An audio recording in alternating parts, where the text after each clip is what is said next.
Tetapi syarat mengajukan calon, syarat kemenangan menjadi presiden tidak boleh diatur oleh pembentuk undang-undang, karena kalau pembentuk undang-undang yang mengaturnya, maka cara untuk memenangkan, cara untuk mencalonkan presiden akan disesuaikan dengan partai mayoritas, karena mereka akan menentukan isi undang-undang.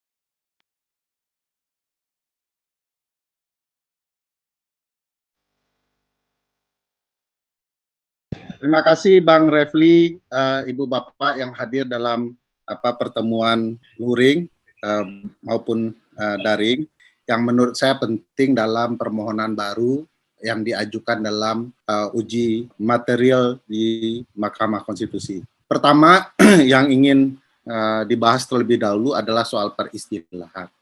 Perdebatan mengenai ambang batas ini ada dua peristilahan yang berkaitan dengan pemilu presiden yang muncul di masyarakat. Satu, peristilahan mengenai ambang batas pencalonan presiden.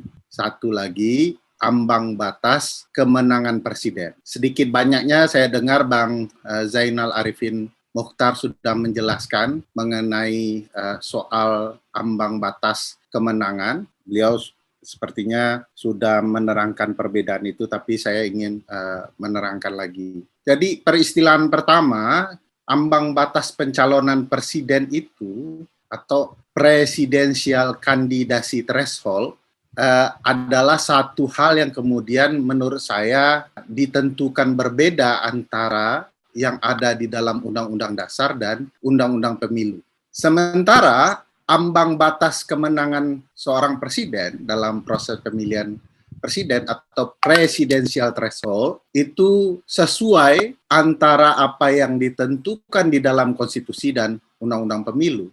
Dan ini bukan jadi permasalahan yang perlu kita perdebatkan di Mahkamah Konstitusi, karena angka-angkanya sudah jelas bahwa seseorang calon dinyatakan menang dalam pemilu presiden jika memperoleh suara 50% plus 1 dengan jumlah sebaran 20% di 18 provinsi, begitu ya, kurang lebih.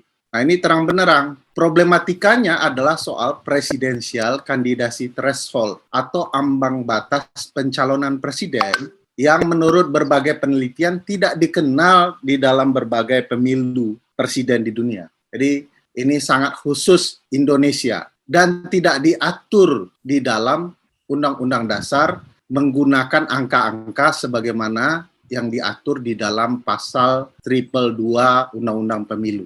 Jadi ini pokok masalahnya. Oleh Mahkamah Konstitusi dan sebagian ahli, ini ada percampuran adukan peristilahan. Sehingga beberapa ilmuwan tata negara asing, begitu mendengar istilah presidensial threshold, lalu kita menjelaskan ambang batas pencalonan presiden, mereka bingung. Mereka pahamnya presidensial threshold itu adalah ambang batas yang mengatur seseorang bisa menang menjadi presiden dalam pemilu. Bukan ambang batas dalam proses awal pencalonan. Nah, itu tidak dikenal. Nah, disinilah letaknya upaya penyimpangan oleh pembentuk undang-undang. Di dalam Undang-Undang Dasar kita, ambang batas pencalonan seorang presiden itu tidak dikenal, termasuk tidak ada angka-angkanya, karena dibuka. Partai atau gabungan partai politik berhak untuk mengajukan calon presiden dan atau wakil presiden, tanpa ada angka-angka. Dalam proses uji material sebelumnya, ada Bang Rocky Gerung di sana, ada Mbak Titi juga, ada para senior saya di sini juga. Saya sempat menyandingkan antara pasal 6A ayat 2 di Undang-Undang Dasar yang menjadi dasar ya ambang batas pencalonan atau proses pencalonan presiden dengan pasal 222 Undang-Undang Pemilu. Kalau disandingkan saja itu jelas bahwa pasal 222 Undang-Undang Pemilu itu atau Undang-Undang 7 2017 betul-betul berbeda ya, dalam proses pensyaratan sebuah partai atau gabungan partai politik untuk mencalonkan calon presiden dan calon wakil presiden. Dari sana kita mengetahui bahwa tidak benar ya bahwa pasal 222 itu konstitusional. Karena terang benderang kalau disandingkan ketentuan yang ada di pasal 6A ayat 2 itu sudah dirusak oleh pasal 222 Undang-Undang Pemilu. Nah, di sini kita bisa menyadari bahwa sebaiknya ke depan ketika melakukan advokasi atau kampanye untuk memenangkan proses pengujian ini, saya mengusulkan peristilahnya ditempatkan menurut ilmu hukum tata negara, bahwa problematika kita itu adalah ambang batas pencalonan presiden yang tidak dikenal di dalam Undang-Undang Dasar 1945 melalui pembatasan-pembatasan yang ada di dalam Undang-Undang Pemilu. Kemudian yang menarik adalah Mahkamah Konstitusi itu memaknai bahwa apa yang terjadi di pasal 222 merupakan open legal policy, kebijakan hukum yang terbuka untuk diatur lebih lanjut oleh pembuat undang-undang. Kurang lebih begitu. Padahal gagasan open legal policy itu sudah ada patokannya. Patokannya apabila ada perintah di dalam undang-undang dasar yang mengatakan bahwa lebih lanjut diatur dengan, lebih lanjut diatur dalam undang-undang, maka itu sudah perintah oleh Undang-Undang Dasar, konstitusi, untuk diatur secara terbuka oleh pembuat undang-undang. Maka dikenal dengan sebutan pasal open legal policy. Nah, masalahnya di pasal 6A itu berbeda. Tata cara atau aturan main untuk mencalonkan dan aturan main untuk memenangkan seorang presiden sudah dibuat rigid dan detail. Untuk mencalonkan hanya diberikan hak kepada partai atau gabungan partai politik tanpa ada syarat yang lain. Kenapa aturan main ini dibuat seperti ini? Supaya nanti tidak diganggu-gugat oleh pembuat undang-undang. Begitu juga pasal 6A ayat 3 soal presidensial threshold. Diatur harus dapat suara 50% plus 1, sebaran 20% di 18 provinsi, maka dia bisa memenangkan. Kenapa aturan main ini dibuat detail oleh Undang-Undang Dasar? Supaya nanti pembuat undang-undang atau para peserta pemilu tidak kemudian memaknai berbeda-beda aturan main tersebut.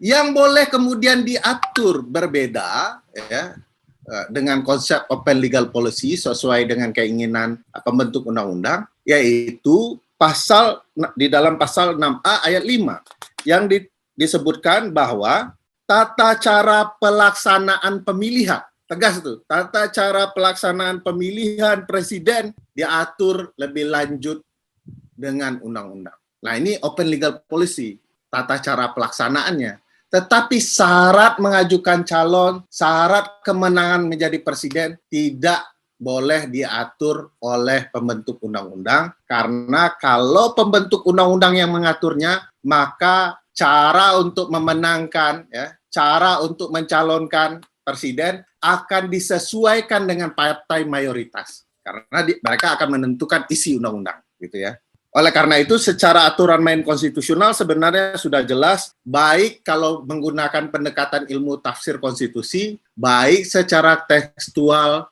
itu sudah jelas, 6A ayat 1, ayat 2, ayat 3, ayat 4, ayat 5, itu semuanya berkaitan, mana yang boleh diatur sebagai open legal policy di undang-undang, mana aturan main yang tidak boleh ditambahkan atau dikurangi oleh pembuat undang-undang, karena itu aturan pertandingan agar pertandingannya menjadi fair.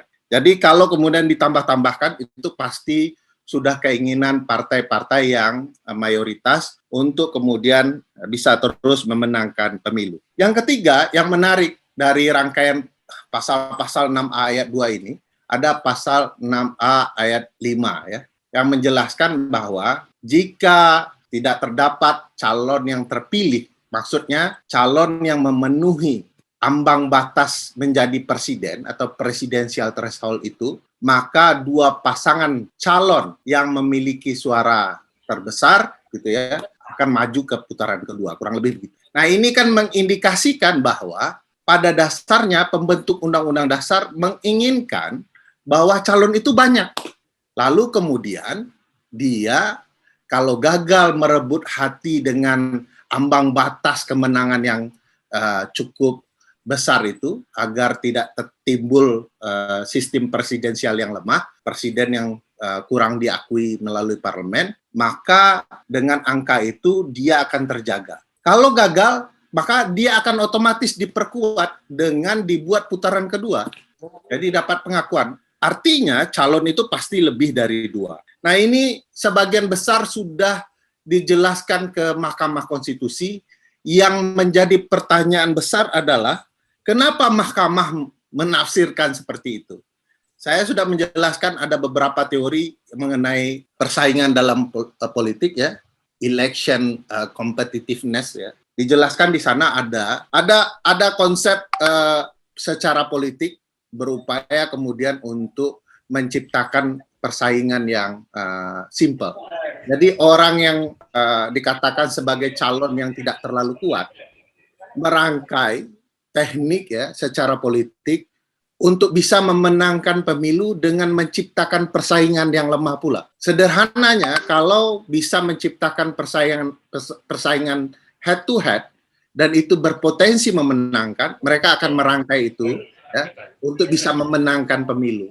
Maka timbullah pasal-pasal seperti pasal 222 di Undang-Undang Pemilu itu. Nah, saya juga ini mungkin terakhir Bang Refli mau menjelaskan bahwa pada dasarnya ya konsep sistem presidensial dan pemilu itu berangkaian. Misalnya terdapat teori misalnya soal dampak pencalonan presiden terhadap suara partai politik di parlemen yang kita kenal dengan kotel efek. Bang Refli saya pikir akan sangat fasih menjelaskan ini. Akan janggal kiranya kalau kemudian partai-partai yang bisa mencalonkan presiden secara spesial ya mendapatkan kesempatan yang lebih khusus dari partai yang lain melalui ambang batas 20% suara di DPR dan 25% suara sah nasional. Kalau kita tahu semua bahwa partai yang bisa mencalonkan presiden itu akan terdongkrak suaranya atau akan mendapatkan keuntungan jika mereka bisa menjadi partai yang mencalonkan presiden. Kalau rumusan politik ini tidak ada bantahan sama sekali di dalam praktik berbagai sistem pemilu presiden, maka konsep ambang batas pencalonan presiden kita menjadi janggal. Karena jelas sekali itu hanya untuk menguntungkan partai tertentu. Karena partai-partai kecil tidak punya kesempatan untuk mendapatkan kotel efek atau dampak efek ekor jas karena mereka sama sekali tidak bisa mencalonkan seorang calon presiden. Padahal kita tahu ini akan berimbas kepada suara mereka, kursi mereka di DPR. Maka jelas sekali bahwa kalau ada ambang batas pencalonan presiden, itu adalah rekayasa politik untuk kemudian memastikan partai mendapatkan suara mereka lebih banyak di parlemen secara tidak langsung.